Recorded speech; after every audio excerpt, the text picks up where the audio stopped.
Assalamualaikum warahmatullahi wabarakatuh.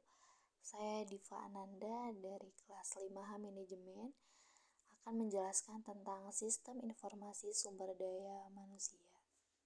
Sistem informasi sumber daya manusia adalah sistem yang bertugas untuk mengumpulkan dan memelihara data yang menjelaskan sumber daya manusia, mengubah data tersebut menjadi informasi dan melaporkan informasi itu kepada pemakai.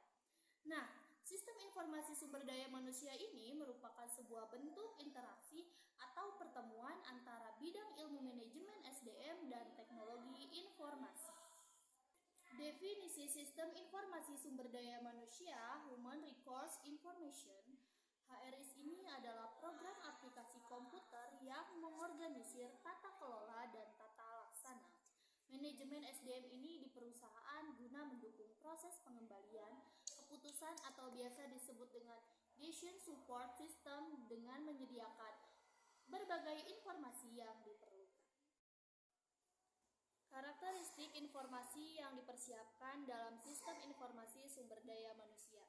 Yang pertama, tepat waktu, akurat, ringkas, relevan, dan lengkap. Fungsi-fungsi sumber daya manusia terdiri dari staffing, itu yang pertama.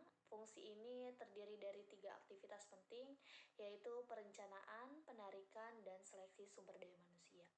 Sebenarnya para manajer ini bertanggung jawab untuk mengantisipasi kebutuhan sumber daya manusia.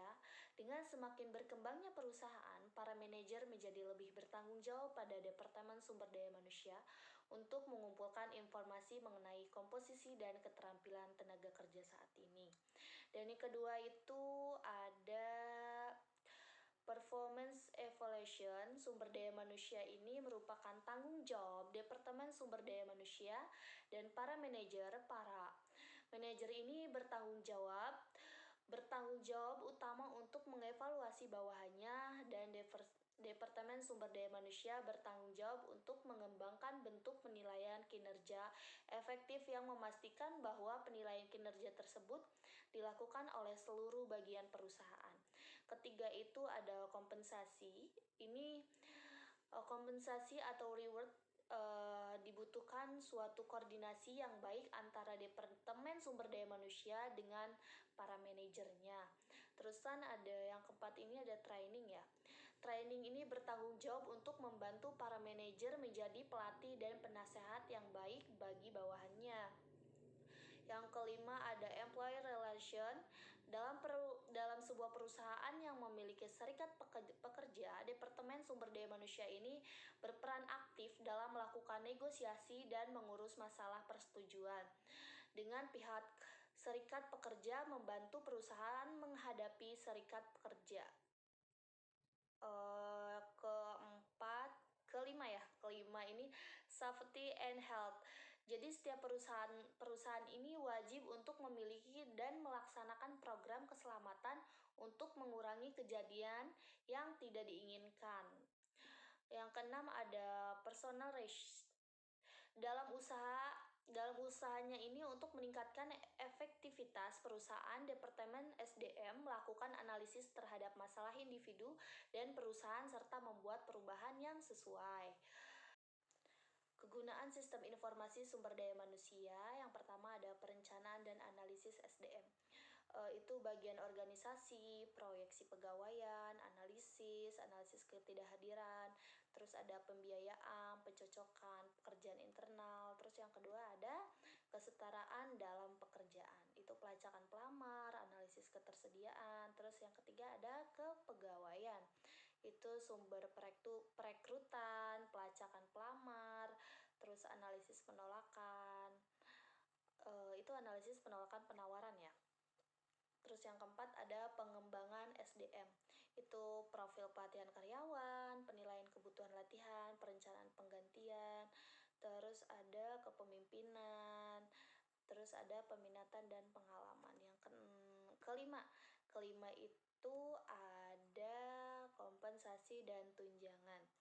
Di sini struktur penggajian, pembiayaan upah, administrasi tunjangan, terusan laporan pajak. Yang keenam itu ada kesehatan dan keselamatan kerja dan keamanan, itu pelatihan dan keselamatan, terus ketujuh ada hubungan karyawan dan buruh. Itu pembiayaan negosiasi serikat pekerja, terus catatan audit, hasil survei. Kegiatan utama sumber daya manusia ini yang pertama ada perekrutan dan penerimaan. Yang pertama, rekrutmen itu proses mencari, menemukan, mengajak, dan menetapkan sejumlah orang dari dalam maupun dari luar perusahaan sebagai calon tenaga kerja dan karakter tertentu seperti yang telah ditetapkan dalam perencanaan sumber daya manusia. Merekrut pegawai adalah pekerjaan klasik yang sudah ada dan dilakukan baik untuk keperluan pribadi atau keluarga maupun perusahaan. Yang kedua ada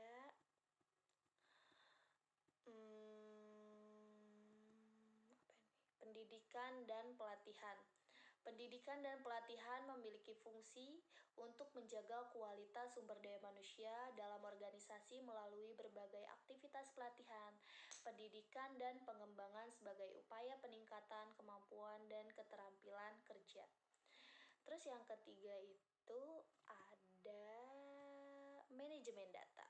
Manajemen data itu suatu kegiatan pengolahan data yang berhubungan dengan pegawai dan memproses data tersebut sehingga data tersebut digunakan sebagai sumber informasi untuk memenuhi kebutuhan informasi bagi semua yang membutuhkan. Keempat itu ada penghentian dan administrasi tunjangan. Kegiatan penghentian berfungsi untuk mengelola seluruh tindakan pemutusan hubungan kerja dalam organisasi yang disebabkan karena banyak hal seperti habisnya masa kontrak, pensiun, meninggal, ataupun karena suatu kesalahan yang menyebabkan seorang pegawai harus dihentikan.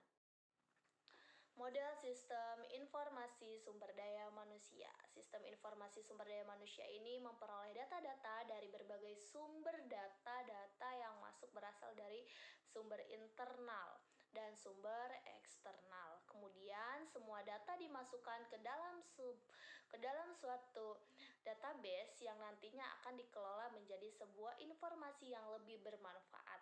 Informasi yang telah dihasilkan kemudian dimanfaatkan oleh subsistem anggota kerja, subsistem perekrutan, subsistem manajemen angkatan kerja, subsistem kompensasi, subsistem tunjangan. Komponen dalam sumber daya manusia ini yang pertama ada subsistem input, kombinasi standar dari pengelolaan data, penelitian, dan intelijen. Terus yang kedua itu ada database sistem informasi sumber daya manusia. Database ini digunakan berbasis komputer. Terusan ada subsistem output mencerminkan hasil pengelolaan data sumber daya manusia personil perusahaan. Kesimpulannya, sistem informasi manajemen sumber daya manusia adalah sebuah sistem yang mendukung proses pengambilan keputusan dengan menyediakan berbagai informasi yang diperlukan. Informasi yang disediakan merupakan berbagai informasi mengenai pegawai dalam sebuah organisasi atau perusahaan. Sistem informasi sumber daya manusia sangat penting dalam suatu perusahaan, karena kesuksesan suatu perusahaan salah satunya ditentukan oleh kualitas sumber daya manusia yang terdapat dalam perusahaan tersebut. Kegiatan utama sumber daya manusia adalah perekrutan dan penerimaan, pendidikan dan pelatihan, manajemen data, serta penghentian dan administrasi tunjangan. Sistem informasi sumber daya manusia terdiri dari subsistem input, database, dan subsistem output. Terima kasih. Wassalamualaikum warahmatullahi wabarakatuh.